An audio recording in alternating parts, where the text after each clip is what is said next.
ಎರಡನೇ ಹಂತದ ಸಚಿವ ಸಂಪುಟ ವಿಸ್ತರಣೆಯ ಪ್ರಕ್ರಿಯೆ ಇನ್ನೇನು ಶುರುವಾಗುತ್ತೆ. ನಾಳೆ ವಿಧಾನ ಪರಿಷತ್ತಿಗೆ ಮತದಾನ ಮುಗಿಬೇಕು. 21ನೇ ತಾರೀಕು BK ಹರಿಪ್ರಸಾದ್ KPCC ಅಧ್ಯಕ್ಷರಾಗಿ ಅಧಿಕಾರ ವಹಿಸಿಕೊಳ್ಳಬೇಕು. ಅದಾದ ನಂತರ 2 ದಿನಗಳಾದ ಮೇಲೆ ಮುಖ್ಯಮಂತ್ರಿ DK ಶಿವಕುಮಾರ್ ಹಾಗೂ ಮಾಜಿ ಮುಖ್ಯಮಂತ್ರಿ ಸಿದ್ದರಾಮಯ್ಯನವರು ದೆಹಲಿಗೆ ಹೋಗ್ತಾರೆ ಸಚಿವ ಸಂಪುಟದ ಚರ್ಚೆ ಮಾಡೋದಕ್ಕೆ. ಜಮೀರ್ ಅಹಮ್ಮದ್ ಖಾನ್ ಅವರು ಈ ಸಚಿವ ಸಂಪುಟದಲ್ಲಿ ಇರ್ತಾರಾ? ದಾವಣಗೆರೆಯದ್ದೊಂದು ಆಡಿಯೋ ಇಲ್ಲದೆ ಹೋಗಿದ್ರೆ ಈ ಪ್ರಶ್ನೆಯೇ ಉದ್ಭವಿಸ್ತಾ ಇರಲಿಲ್ಲ. ಈಗ ರಾಜಕೀಯ ಲೆಕ್ಕಾಚಾರಗಳ ಬದಲಾಗಿದ್ದಾವೆ. ಈ ಮಧ್ಯೆ ಜಮೀರ್ ಅಹಮ್ಮದ್ ಇವತ್ತು DK ಸುರೇಶ್ರನ್ನ ಭೇಟಿಯಾದ.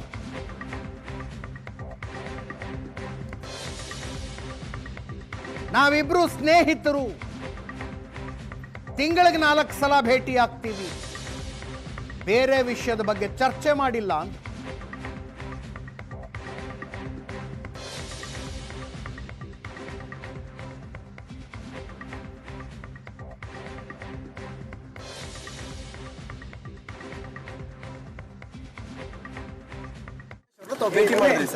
ನಾನು ಸುರೇಶ್ ಅವರಿಗೆ ಮೊದಲೇ ಬಾರಿ ಭೇಟಿ ಮಾಡ್ತಾರೆ. ಬೆಂಗಳೂರಲ್ಲಿ ನಾನು ಕ್ವಾರ್ಟರ್ಸ್ ಅಲ್ಲಿ ಇದ್ರೆ ಅವ್ರು ಬರ್ತಾರೆ.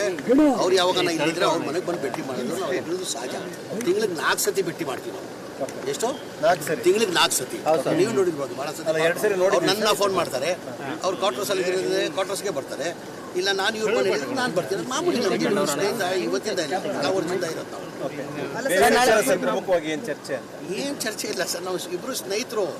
ಪದೇ ಅವಾಗ ಹೇಳ್ತಾನೆ ಇರ್ತೀನಿ, ನಮ್ಮ ಪಕ್ಷ ಹೈಕಮಾಂಡ್ ಏನ್ ನಿರ್ಧಾರ ಮಾಡ್ತೀವಿ ಅದಕ್ಕೆ ಬದ್ಧ ಅಂತ. ಫಸ್ಟ್ ಲಿಸ್ಟ್ ಅಲ್ಲಿ ಮಾಡ್ತಾರಂತ ನಿರೀಕ್ಷೆ ಇಟ್ಕೊಂಡಿದೆ, ಸೆಕೆಂಡ್ ಲಿಸ್ಟ್ ಅಲ್ಲೂ ಮಾಡ್ತೀನಿ ಅಂತ ನಿರೀಕ್ಷೆ ಇಟ್ಕೊಂಡಿದ್ದೀನಿ. ಮಾಡಿಲ್ಲ ಅಂದ್ರೂ ನನಗೇನು ಸಮಸ್ಯೆ ಇಲ್ಲ. ಪ್ರೊಟೆಸ್ಟ್ ಅಂತ ನಾನು ಅಭಿಮಾನಿಗಳು ಮಾಡ್ತಾರೆ, ನಾನು ಮಾಡ್ತೀನಿ. ಈಗ ನಾನು ಕೇಳ್ತಾ ಇದ್ದೀನಿ, ನಾನು ಮಂತ್ರಿ ಮಾಡಿ ಅಂತ ಮಧ್ಯದಲ್ಲಿ ಕೇಳ್ತಾ ಇದ್ದೀನಿ.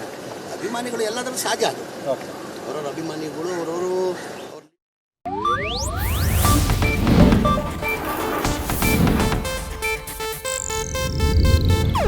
ಇದು ಏಷ್ಯಾನೆಟ್ ನ್ಯೂಸ್ ನೆಟ್ವರ್ಕ್ ಪ್ರಸ್ತುತಿ.